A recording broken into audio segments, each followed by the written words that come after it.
खुलुमबाय दिनै 6 नभेम्बर 2023 समबार फैदो खौरांफोरखौ बेखेवनोसै। बेरगाव साखाथिनि सयकिया सुबारि अरां ओनसोलाव गंसे ट्राक आरो गंसे गारि फिसाजों मोगा-मोगि सौदावनानै बा खर'जों खर' सौदावनानै जाब्रबथाय जानानै साथाम सुबुङा जिउ गोमादों आरो गुबुन 4 सुबुङा गोब्राब जोखोम जादों। जेब्ला गारि फिसाया तिनसुकियानिफ्राय उदालगुरि फारसे थांगासिनो दंमोन अब्लानो लामा ससेयाव बे जाथाया जादोंमोन।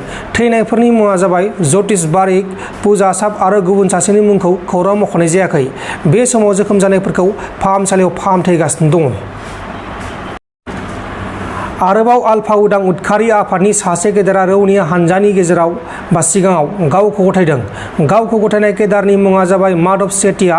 माधव सेठियाया हाथियारजों लोगोसे गावखौ गथायदों आरो बियो डिब्रुगड़ डिस्ट्रिक्टनि सिङाव थानाय नाहरकटिया ओनसोलाव गावखौ गथायदों। झारखंडनि पालामु जिल्लानि सिङाव थानाय कारिमान्डी गामियाव सासे 30 बोसोर बैसोनि आइजोआ गावनि 2 गथ'फोरखौ मोनसे गोथौ हाखराव गारहरनानै बुथारखांनायनि उनाव आरोबाव गुबुन सासे गथ' गोरलैखौ लाफानानै गावबो गावनि जिउखौ फोजोबदों। नाथाय गावजों लाफाजानाय सासे गथ'आ गथ' गोरलैया आखाइनिफ्राय फिस्लायना थालांनानै थैयासै।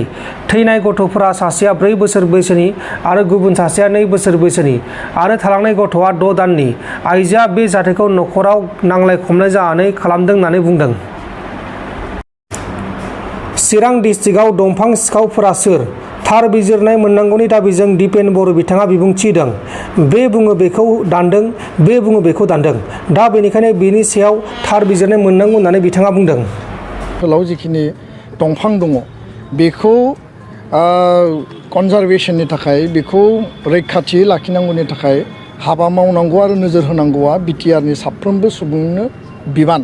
खारन दिनै क्लाइमेट चेन्ज बा दिनै द्रट खरां आरो मालाबा फ्लाड बे थासारिफोरखौ जों नुनो मोन्दों। दा बेखायनो रिजार्भ फरेस्टआनो जा बा पिआरएफआनो जा बा नेसनेल पार्कआनो जा बेयाव जिब जन्थुखौ रैखाथि होनाय आरो फरेस्टखौ रैखाथि होनाया बयनिबो बिबान आरो फरेस्ट डिपार्टमेन्टआ बिनि सल रेसपन्सिबिलिटि।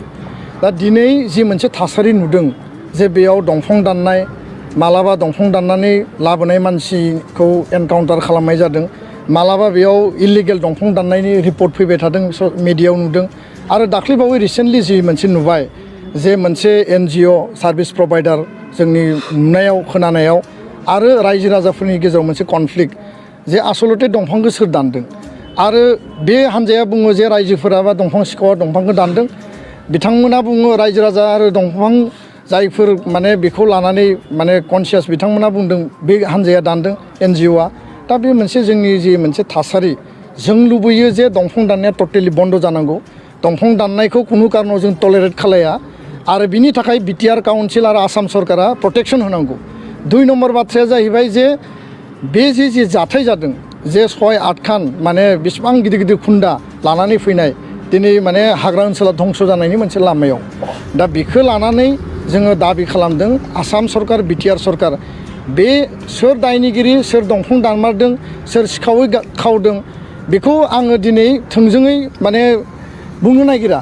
खारन रियेलिटिया दिनै नङा गाबोन ओंखारगोन, खिन्थु बेखौ तदन्त खालामनांगोन, बिनि सायाव फेक्ट फाइन्डिं खालामनांगोन। दा बेखायनो सोर सैथो सोर नंखाय, सोरो फोलानानै बाथ्रा बुंदों, सोरो बेयाव थार, बेखौ नायबिजिरनांगौआ जाबाय सरकारनि दायित्व। बेखायनो जोङो खावलायदों आसाम सरकार आरो बिटिआर काउन्सिला हाइ लेभेल मोनसे इनकुवेरि कमिटि बहायनांगौ।